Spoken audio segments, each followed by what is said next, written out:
Merci de rester à notre compagnie. C'est la seconde partie de New World Forum consacrée cette semaine à la conjoncture politique au Mali, où en est la médiation ouest-africaine. Nous en avons parlé lors de la première partie avec Sogoyou Kegewe. Il est journaliste, diplomate, ancien ambassadeur du Togo en Allemagne, homme politique également. Il nous fait l'honneur de rester pour cette seconde partie. Merci, monsieur Kegewe. Merci. Nous étions donc avec aussi Samba Gassama. Il est lanceur d'alerte malien, en duplex avec lui de Paris.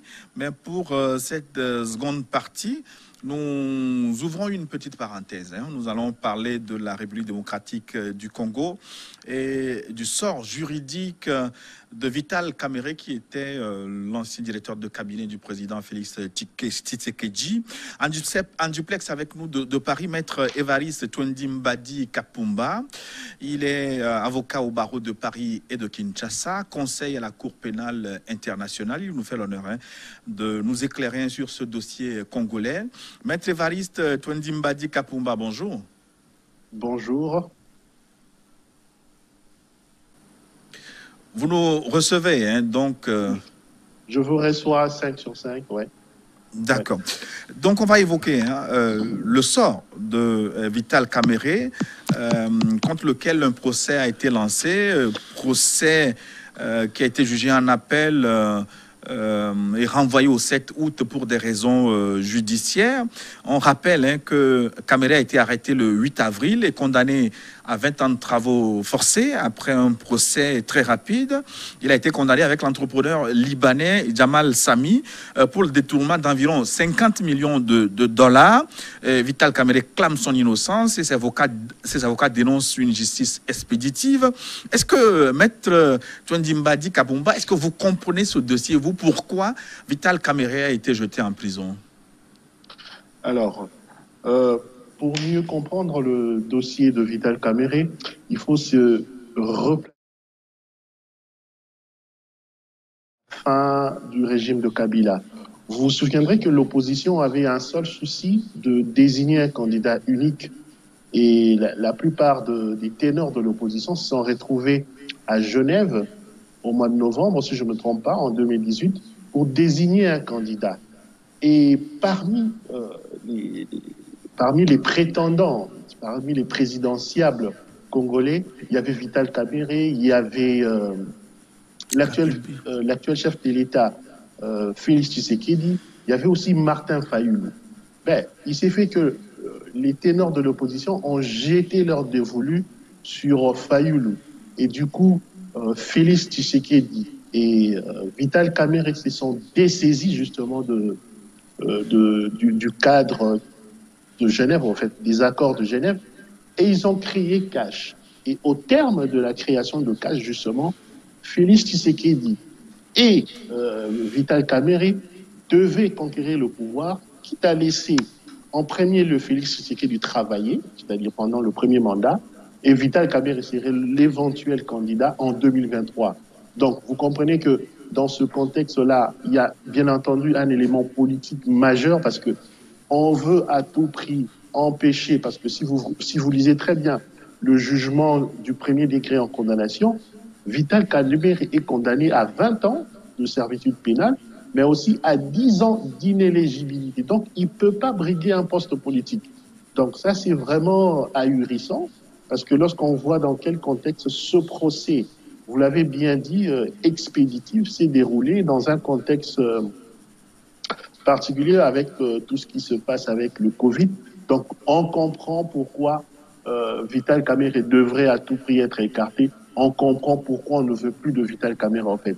Après avoir bénéficié de ses services justement pour accéder au pouvoir, après avoir travaillé avec Félix pour qu'il puisse gagner, parce que n'oubliez pas, le vote en Afrique, il est tellement ethnique que pour engranger des voix à l'est du pays, Félix Tshisekedi avait nécessairement besoin d'avoir un Vital Kamerhe comme allié. Et c'est dommage qu'il se retrouve aujourd'hui dans les draps, dans les sales draps. Voilà. Maître Twendi Kapumba, est-ce que là, il ne s'agit pas d'un argument plus ou moins facile, le fait de dire que c'est un adversaire politique qui dérange? Ce sont quand même des faits précis qu'on lui reproche, un détournement de 500 millions de dollars. Bon, vous savez, la première question que vous avez posée avait pratiquement un aspect politique. Mais là, vous parlez de 58 millions de dollars qui auraient été détournés. 50 millions de dollars, oui. Voilà, 50. Oui, mais vous savez, Jamal a passé un contrat de gré à gré avec, en fait, la société de Jamal, c'est pas Jamal en personne, donc c'est une personne morale qui a passé un contrat avec l'État congolais et qui a bénéficié justement de ce marché de 58 millions. Alors, la société bénéficiaire de 58 millions a déjà livré des maisons préfabriquées. Il y en a plus ou moins 1500 sur les 3000 qui devraient être livrées. Alors, je me demande comment peut-on parler de détournement alors qu'il y a un contrat qui a été passé dans les conditions connues, dans les conditions d'urgence. Il y a un début d'exécution du contrat de la part de M. Jamal et de sa société et que tout s'est fait au vu, au su de tout le monde, en fait. Il n'y a pas seulement que les contrats préfabriqués, mais il y a des sauts de moutons, il y a pas mal de marchés de gré à gré qui ont été octroyés et qui normalement, au regard de l'incrimination qui a été retenue par le ministère public, devrait nécessairement faire l'objet d'une infraction de détournement. Je ne pense pas. Parce qu'il y a eu 58 millions qui ont été décaissés, ça a été avoué, mais M. Jamal a pu livrer déjà des maisons fabriquées, c'est-à-dire la contrepartie de son contrat, et il y a d'autres maisons en fait qui devraient être livrées, mais qui n'ont pas. En fait, ça a pris du temps. C'est la raison pour laquelle je pense que l'infraction de détournement passerait très mal, en tout cas, en droit. On peut peut-être essayer de réqualifier les faits, mais l'infraction de détournement, pour moi, j'ai du mal à croire que l'on peut détourner 58 millions qui ont été justifiés par l'achat des maisons préfabriquées. D'autres ont été achetées, des bills of lading ont été fournis pendant le procès. Il y a pas mal de pièces qui attestent que Jamal a utilisé une bonne partie de cette somme pour justement remplir sa part de marché. Tshisekedi Félix peut en vouloir à Vital Kamerhe, on peut vous l'accorder, mais l'affaire est passée devant la justice. C'est quand même la justice qui a condamné Vital Kamerhe, une justice qui n'est visiblement pas à la solde de Félix Tshisekedi. Oh, vous savez, monsieur Gilles, le problème en Afrique et le problème souvent avec les systèmes judiciaires africains, il est à l'image des régimes politiques en Afrique. Donc, que ne voulons trop pas. Kabila a fait de même avec la justice, Mobutu aussi pareil, Félix aussi pareil. Il semble faire croire qu'il y aurait une justice indépendante, mais tout le monde sait que la justice n'est pas indépendante et qu'elle est assassinée. Là, on est en train même d'assister à une instrumentalisation de la justice, justement. Parce que à voir de près Vital Kamerhe dans ce dossier, pendant l'instruction, il le dit clairement. Moi, j'agissais au nom du chef de l'État. Le directeur de cabinet n'est pas connu dans l'organigramme institutionnel du Congo. Donc, lorsqu'il pose des actes, c'est pour le compte du chef de l'État. Ce sont les actes du chef de l'État. Alors, je ne vois pas pourquoi le procureur général, près la Cour constitutionnelle, il devrait normalement interpeller le président de la République pour une mise en accusation devant le Parlement. Mais pourquoi seulement on se limite à Vital Kamerhe? Parce que l'on veuille ou non, mais c'est le programme du chef de l'État. C'est le chef de l'État qui a tout ordonné. C'est lui qui a tout concocté, en fait. Vital Kamerhe, en tant que directeur de cabinet, n'a fait que endosser. Donc, il n'y est pour rien. Maître, comment on appelle notre deuxième invité, Kegewé Sogoyou, a des observations sur le sujet. Oui, mais c'est bizarre, maître. Quand on l'appelle maître, ça veut dire qu'il est avocat. Ce qu'il dit, ce qu'il donne comme argument, si c'est ça le cas, Kamerhe a eu des avocats à Kinshasa. Ça devait être très facile. Ça devait être très facile de le défendre et de lui éviter la prison. Je ne sais pas, la justice est instrumentalisée. Est-ce que les avocats de Kamerhe aussi étaient instrumentalisés? Ça, c'est la question. Mais maintenant, ce que je voulais faire comme remarque, ce qui se passe au Congo explique en partie, disons, ce qui se passe aux choses au Mali. Parce que dans nos pays, qu'est-ce qui se passe? Vous arrêtez quelqu'un parce qu'il est corrompu, il a toujours des avocats pour dire que c'est pour des raisons politiques. Maintenant, les 50 millions de dollars ont été volés ou non? Il dit que ça a été justifié par la construction de 1500 maisons sur 5000, sur 3000. Ok, mais on devait pouvoir prouver ça. C'est ça le drame dans nos pays. Les gens viennent, nous on est les opposants. En Afrique d'abord, quand quelqu'un dit qu'il est opposant, on croit que c'est le saint. Sinon, l'Esprit Saint lui-même. Donc on lui accorde tout et après on s'aperçoit qu'il est plus voleur que les gens qui étaient au pouvoir. Maintenant, vous l'arrêtez et voilà ce qu'on vous sort. Parce qu'il devait être candidat en 2023, c'est pourquoi Tshisekedi l'a arrêté. Mais Tshisekedi peut arrêter Kamere. Kamere a un parti politique. Il y aura toujours des gens dedans pour lever la tête et prendre la place de Tshisekedi. Je crois que ça doit nous servir à comprendre pourquoi dans certains pays, les détourneurs d'argent restent impunis parce que le chef de l'État l'arrête, il prend les milliards qu'il a volés, il corrompt la presse, il corrompt les avocats, lui-même il corrompt la justice et le lendemain, c'est le chef de l'État qui a les mots de tête. Voilà. Alors, Maître Évariste Touandi Badi, est-ce que les conseils de Vital Kamerhe ont joué quand même leur partition là-bas malgré la condamnation? Bon, vous savez, c'est très délicat comme question parce que là, vous m'invitez à parler de mes confrères, donc des avocats. Vous savez très bien que les avocats sont strictement tenus au respect de la déontologie. Mais je pense que dans la manière de conduire la défense justement de Vital Kamerhe, il y a eu pas mal de failles. Hein. Il y a eu pas mal de failles que j'ai relevées, notamment en début de procès, les exceptions illiminent, c'est-à-dire les exceptions que les avocats sont tenus, les exceptions de nullité que chaque avocat est tenu de soulever à chaque fois qu'on est à l'entame, on le soulève au seuil même du procès, c'est-à-dire tout au début, et non attendre que l'affaire puisse évoluer et en fin de compte essayer de soulever des exceptions alors qu'on est arrivé déjà vers voilà, la plaidoirie. Est-ce que vous permettrez que je réponde aussi à mon contradicteur parce qu'il a parlé des avocats de Kamerhe. Est-ce que Kamerhe aurait corrompu ses avocats? Je ne pense pas. Ses avocats prestent pour lui. Mais je pense que Kamerhe a peut-être eu ce malheur de ne pas faire une très bonne... de constituer une très bonne équipe de défense. D'ailleurs, si je peux l'informer, le contradicteur, pour le procès en appel, il a recouru au bâtonnier de Paris, l'ancien bâtonnier de Paris, et des avocats qui sont assez rompus en la matière. Je pense que normalement, ça devrait aller. Mais le problème, c'est que la justice africaine, elle est ce qu'elle est. Elle est à l'image des États africains, elle est toujours à l'image des régimes politiques. On aura toujours du mal. Vous savez, vous pouvez avoir les meilleurs arguments du monde, mais lorsqu'on se retrouve devant une justice qui est caporalisée, ah ben, vous allez au final avoir une condamnation. Donc, voilà tout ce que je peux dire. Finalement, donc, quelle issue voyez-vous pour ce procès en appel de Kamerhe qui est renvoyé au 7 août? En ce moment-là, on l'a vu, à l'occasion de ce procès en appel, ses partisans se sont mobilisés pour mettre la pression. Est-ce qu'on peut espérer que Vital Kamerhe soit relaxé à l'issue de ce procès en appel? Comment voyez-vous les choses? On va terminer avec cette question.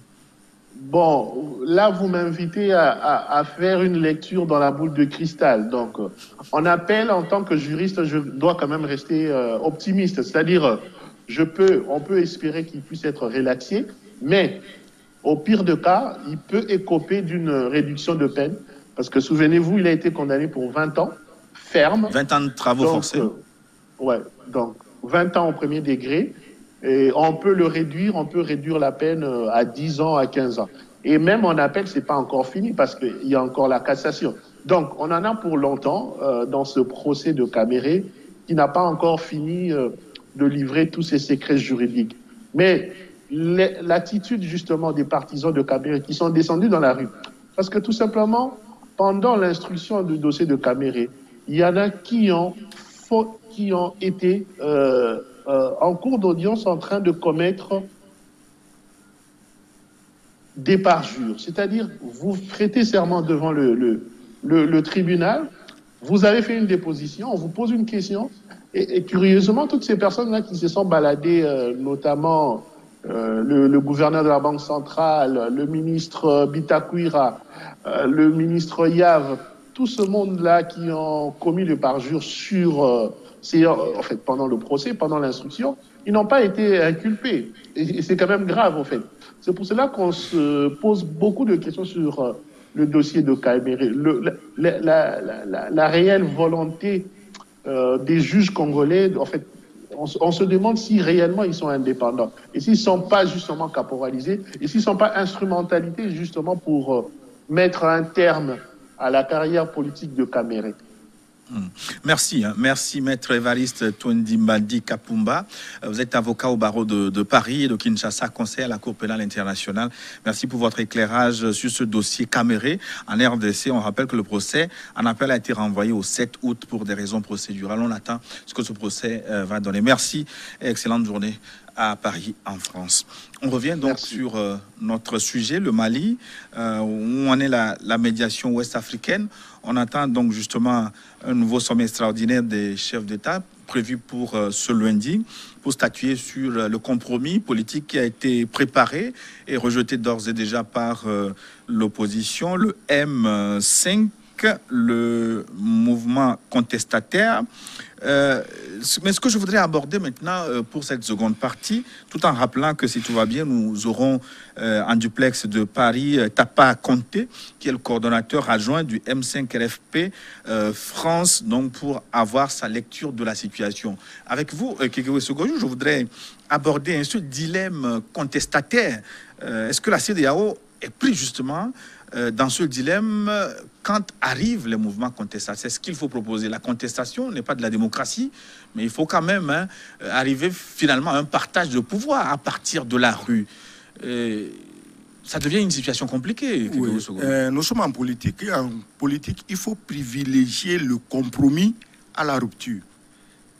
Il faut privilégier le compromis. Les chefs d'État de la CEDEAO sont en train de chercher un compromis entre les acteurs politiques maliens.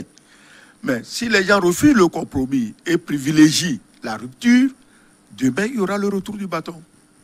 Vous voyez vous-même, partout, c'est des opposants qui sont arrivés au pouvoir, mais la population n'est pas là pour autant en train de danser parce que maintenant, ils coulent le lait et le miel comme au pays des Canards. Non.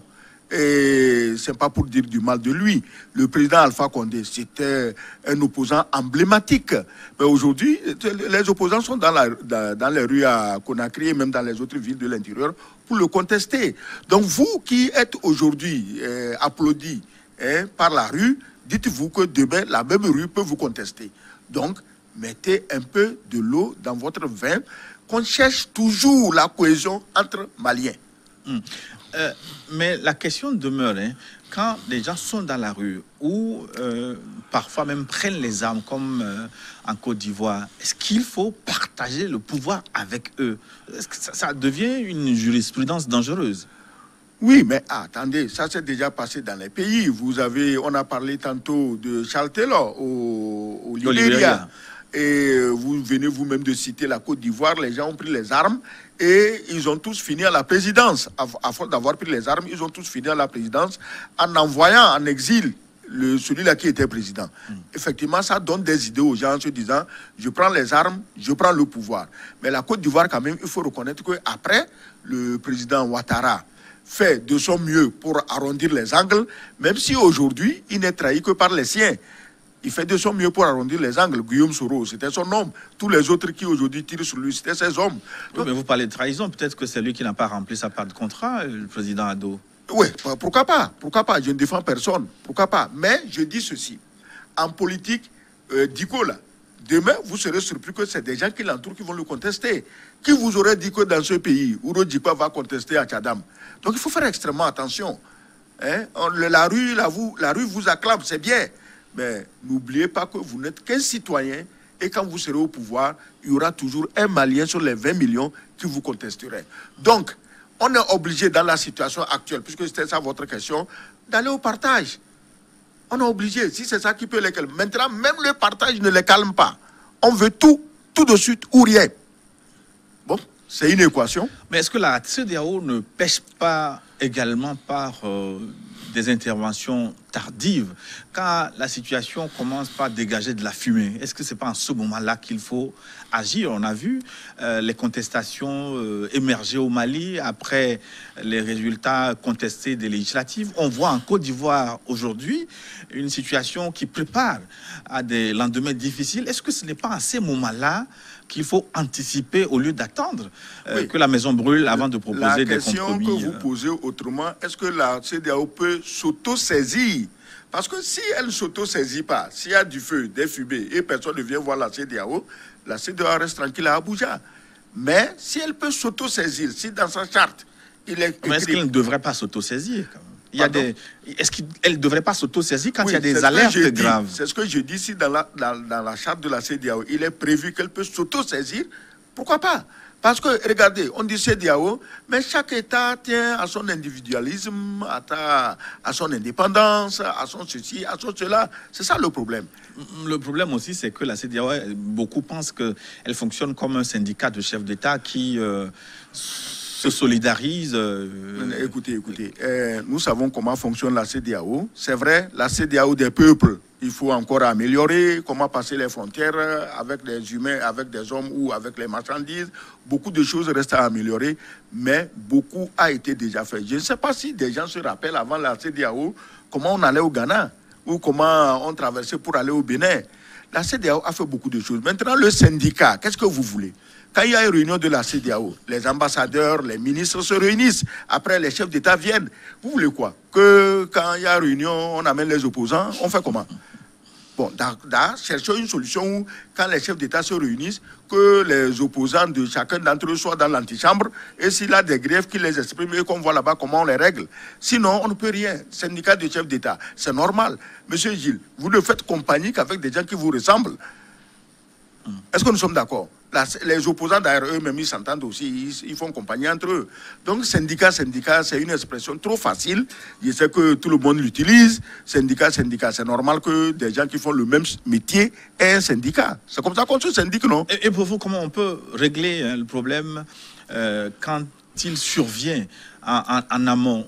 J'ai évoqué le cas de la Côte d'Ivoire. Tout le monde sait que visiblement là, il y a un danger à l'horizon. Il y a un président sortant qui avait donné sa parole de ne plus se représenter. On est devant une situation où son candidat est décédé. Il y a des velléités donc d'un troisième mandat. On a vu en Guinée Alpha Condé modifier la constitution, qui était donc une passerelle, une recette pour se maintenir au pouvoir. Tout le monde sait que ces situations sont chrysogènes. Comment la CEDEAO peut-elle gérer cette situation avant qu'on en arrive au pire, généralement? C'est ce que j'ai dit. Si elle s'auto-saisit, elle peut envoyer des gens à Alpha Condé pour lui dire, mais attends, fais attention, tu n'as pas le droit de le faire. Envoyer dire à Ouattara, fais attention, tu avais toi-même promis, on ne t'a même pas obligé, c'est toi-même qui l'as dit, que tu ne ferais pas un troisième mandat. Mais que voulez-vous que fasse Ouattara? Voilà un candidat. Ouattara n'avait quand même pas prévu la mort de Gon Coulibaly. Tout le monde savait que Gon Coulibaly avait une santé fragile. Moi, plusieurs semaines avant son décès, moi j'ai écouté certains blogueurs dire je les ai écoutés aussi. Oui, mais donc eux, ils ont raison. Ça veut dire qu'ils connaissaient Gon Coulibaly mieux que le président Ouattara. Nos hôpitaux sont pleins de malades qui ne meurent pas. Et dans les maisons, des gens qui n'ont jamais été malades meurent. Est-ce que nous sommes d'accord? Les hôpitaux sont pleins de malades. Des gens ont fait 2 mois, 3 mois même à l'hôpital. Mais un jour, ils sautent sur les 2 jambes et ils rentrent chez lui. Donc, être malade, ce n'est pas être à moitié mort. On est encore vivant. Donc, Gon Coulibaly, Premier ministre, je crois qu'ils avaient quand même tous les moyens pour le soigner comme il faut. Et ils ont fait de leur mieux. Avion médicalisé, le souci de Ouattara qui appelle pour lui remonter le moral. Ils ont tout fait. Mais la mort, c'est la mort. Quand ton heure arrive, Premier ministre, roi, empereur ou planton, mais tu pars. Donc, mais quand dans nos partis politiques, il est difficile d'avoir plus de 2-3 candidats, est-ce que ce sont encore des partis politiques? Oui, ça aurait été mieux, justement, s'il y a solution A, Gon Coulibaly, solution B, Bakayoko, par exemple. Hein, c'est pas, moi, je ne dis pas que je veux Bakayoko. Solution 3, Soumaoro ou Adama Bictogo. D'ailleurs, Adama Bictogo, qui est le secrétaire exécutif du RHDP, ça aurait été bien que le chef du parti, dans les pays normaux, c'est le chef du parti qui prend le flambeau. Il est le premier à dire que c'est Ado qui est seule la solution. Mais il n'est pas bête. C'est Ado qui l'a mis là-bas. C'est du bon sens. À sa place, j'aurais fait exactement la même chose. Parce que le seul On moyen... ne revient pas au cadre aussi de prendre leurs responsabilités devant des situations comme ça. Quel cadre? Les seconds couteaux. Mais attends, si tu mets les seconds couteaux à la prise des décisions de ce niveau, c'est que toi-même tu veux semer l'anarchie dans le pays. On ne peut pas le faire. On va, après cette parenthèse, revenir au Mali. Nous avons donc un duplex de Paris en France avec nous, Tapa Conté, qui est le coordonnateur adjoint du M5 RFP France. Monsieur Conté, bonjour. Bonjour. Alors, est-ce que vous pouvez nous dire un petit mot sur le M5 RFP? Que c'est-il exactement? Est-ce que c'est un regroupement sérieux de Maliens qui veulent l'alternance? Est-ce que c'est un parti politique? Qu'est-ce que c'est? Parlez-nous un peu du M5. Le M5 RFP est un mouvement hétéroclite composé de plusieurs couches de la société malienne. Il y a les partis politiques de l'opposition, il y a la société civile, des associations, il y a les citoyens lambda qui ne sont pas contents avec la gouvernance actuelle. Je pense que dans beaucoup de cas, un temps espéré pour le président Ibeka, d'autres l'ont même accompagné, l'aider à réussir, mais malgré tout, ils ont vu la limite de l'homme, ils en sont résolus à reconnaître que non seulement l'homme n'est plus la solution, mais il constitue aujourd'hui un problème. Et qu'en dehors de l'homme, en tant que tel, et son régime, il y a un système qui est installé depuis des années à la tête du pays, dont il convient de changer. Donc, le retour n'est pas parfait chez moi. J'espère que les téléspectateurs vous écoutent distinctement. J'ai un problème de retour. Le son n'est pas très bon dans mes oreilles. Et donc, on s'est interrogé sur la capacité du M5 à poursuivre la contestation, à avoir ses résultats. Ou aujourd'hui, est-ce que vous pensez que c'est un mouvement assez structuré, sérieux, qui peut avoir un vrai projet, une alternative à Ibeka, ou plutôt justement ce qui arrive très souvent pour les partis contestés en Afrique, où votre seul projet, c'est que le président sortant dégage et après on a un désert autour. Est-ce qu'il y a un véritable projet autour du M5?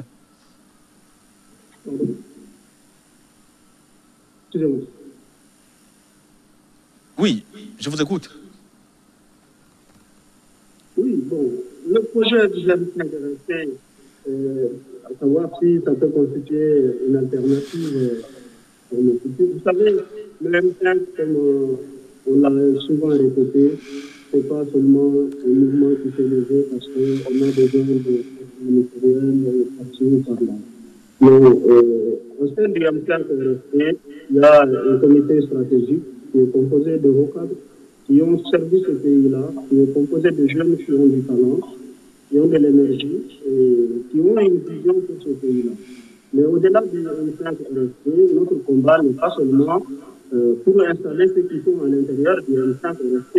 Nous voulons aller à un dialogue franc, sincère, avec l'ensemble du peuple malien, avec l'ensemble des forces vives de cette nation, pour instaurer une gouvernance nouvelle, des institutions au service de la nation et non au service des clans ou des hommes. Alors, et pour vous, quelle est la solution de sortie de crise? Comment voyez-vous le bout du tunnel, selon vous? Vous savez, nous avons dit que tout ce pouvoir est là, il n'a jamais tenu compte de la Constitution malienne. À chaque occasion, il ne faut pas jamais violer la Constitution malienne. Au-delà de ça, le président Ibeka, ça fait 7 ans qu'il est au pouvoir, 6 premiers ministres, 240 minutes, il y a une instabilité gouvernementale à la tête d'un pays qui est en crise comme le nôtre. Souvenez-vous que la durée moyenne de ministre à un poste, c'est moins d'une année. Pour qu'on puisse instaurer une politique sérieuse pour sortir le pays de la maison. Donc, il y a cet élément-là.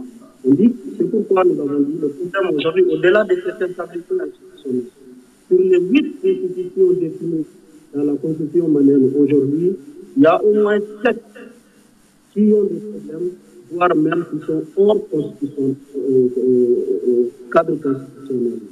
Donc, quand on n'analyse pas, quand on sait que le président, son entourage, son clan, s'est accaparé de toutes les ressources du pays, y compris les ressources chargées de nous doter d'une force de défense et de sécurité.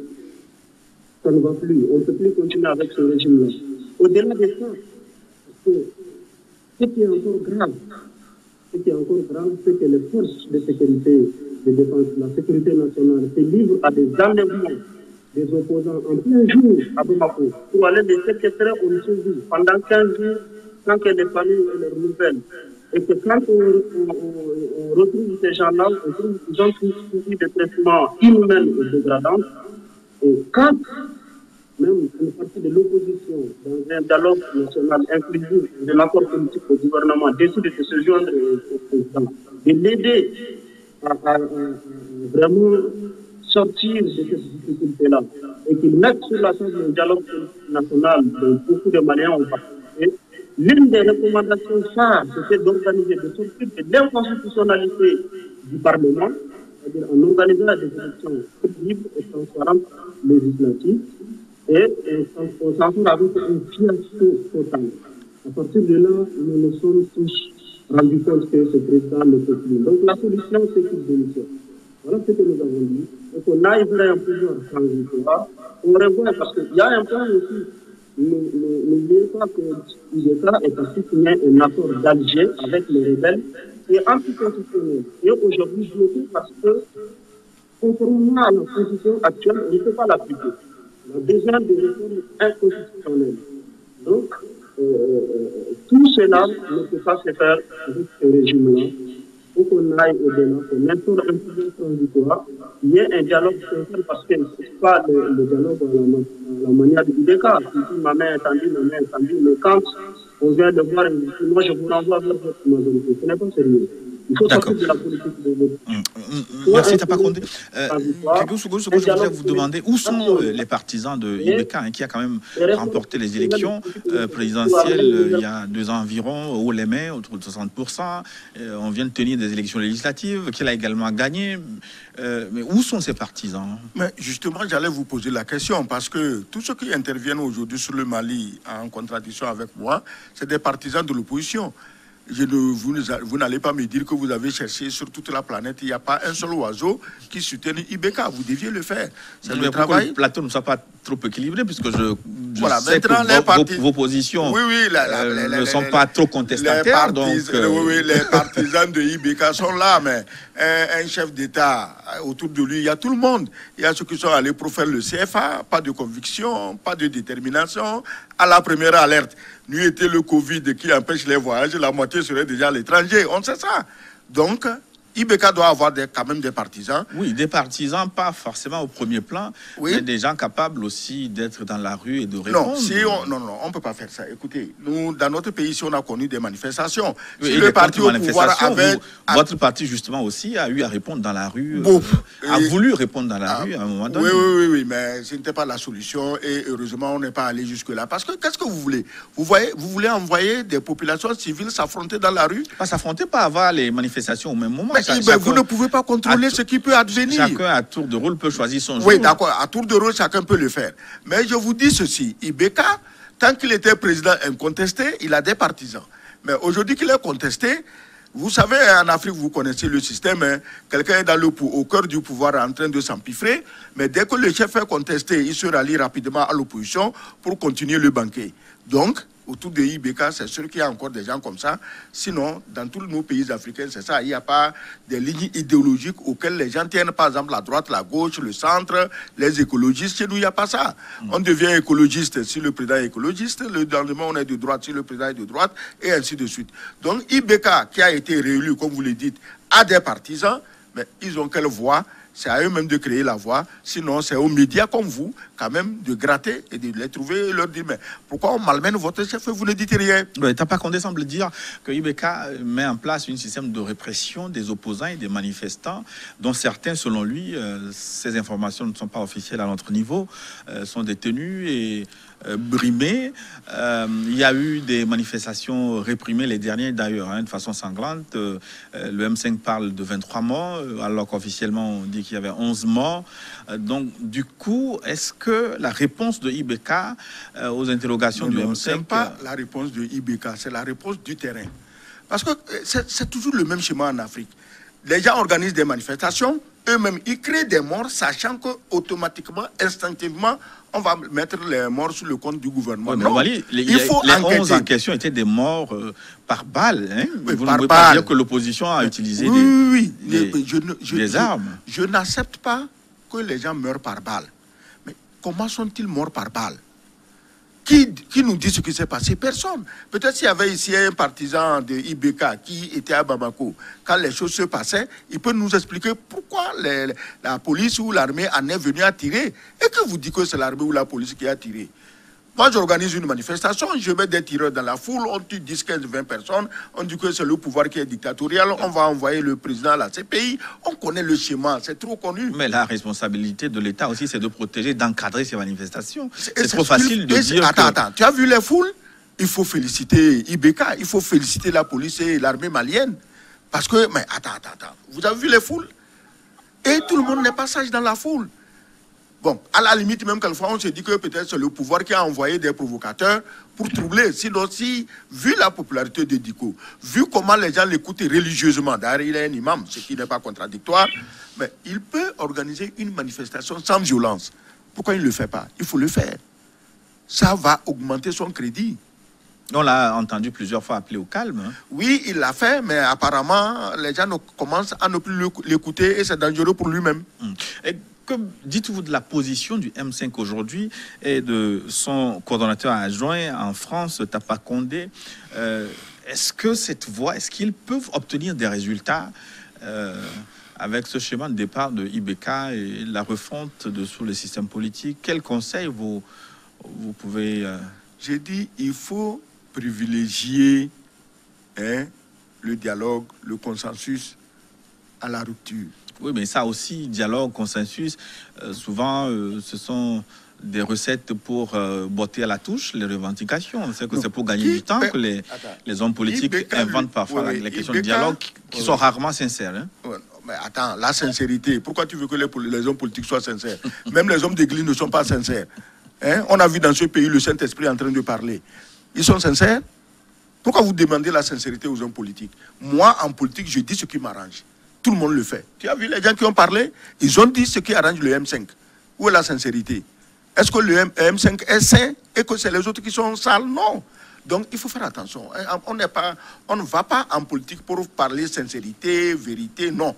On va pour défendre une position et on la défend vraiment avec tous les arguments possibles et impossibles. Donc, laissez de côté la sincérité.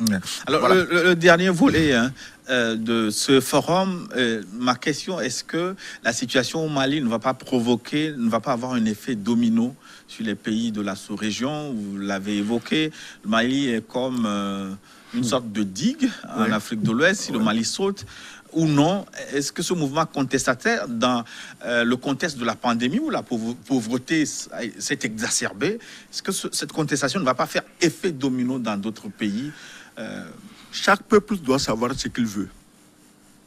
Chaque peuple doit savoir ce qu'il veut. Parce que ce n'est pas parce que le Mali est en train de tomber que les autres pays vont tomber. Il appartient à chaque dirigeant d'anticiper. Vous avez ici parlé de la responsabilité. Donc, la responsabilité, c'est le dirigeant, c'est le président, c'est le gouvernement et c'est l'Assemblée. Il appartient à chaque pays d'anticiper. Il n'y a pas de raison. Parce que je vous dis, si le Mali tombe, d'abord, Bamako sera pris. Il n'y a rien à faire. Par les djihadistes? Mais bien sûr, attends, ils seront pris. Et quand les djihadistes seront installés à Bamako, il reste quoi? Il reste quoi? Donc, les autres pays n'ont pas intérêt à imiter cette formule. La contestation, s'exprimer par les marches, par ceci, est autorisée. Nous sommes dans des pays démocratiques. La liberté d'expression est garantie. La preuve, nous sommes ici, nous disons ce que nous voulons. Donc, quand on a toutes ces armes en main, il faut éviter d'en arriver à la violence avec mort d'homme. Je vais conclure ce forum avec Tapa Condé, en duplex avec nous de Paris. Monsieur Condé, comment voyez-vous, entrevoyez-vous les jours à venir pour la contestation et pour le Mali? Comment les choses vont se dérouler? Il est prévu lundi une réunion des chefs d'État de la CEDEAO pour statuer sur la crise malienne. Qu'est-ce que vous souhaitez? Quelles sont les perspectives selon vous? Merci. Avant d'arriver aux perspectives, quand même, je me permets de revenir sur certains points qui ont été évoqués par le co-débatteur, notamment par rapport à la sincérité des uns et des autres. Bon, je pense qu'il faut arrêter les idées reçues et les clichés sur les gens. Moi, je suis quelqu'un qui a la naïveté de croire que les gens sont sincères jusqu'à preuve du contraire. C'est naïf, mais je veux bien admettre cette naïveté-là.